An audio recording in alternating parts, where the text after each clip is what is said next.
The worst day for the Nasdaq since, my gosh, March, which is a time around when you were pretty public about the market as well. I'm curious what you think of this particular trade today. Is it just some market jitters at the beginning of September, or is this the beginning of the end?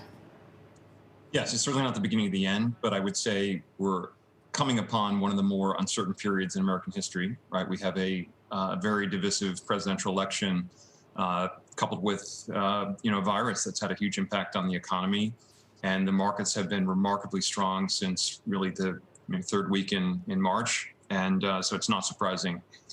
Valuations, particularly sort of the technology landscape, have gotten to some pretty extraordinary levels. So I think it's not a surprise. I don't think it's any indication of the beginning of the end, but I do think markets don't like uncertainty, and we have an election in 60 days where it's a toss-up who's going to be the next president and what the policies of the next president, whether it's Trump's second term or Biden's first term, what that means for the country, what it means for corporate America, what it means for taxation.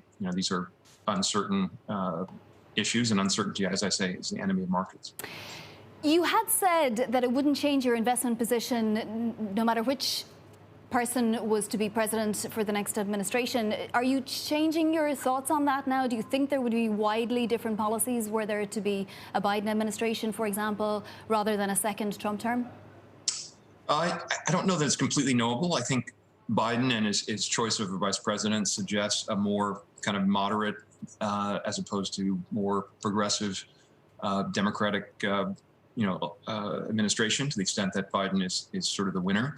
But I do think they're going to have different policies and different approaches toward, taxation, business, et cetera. Although I do think Biden, Kamala Harris is in a more moderate camp than a Biden, Warren administration, for example.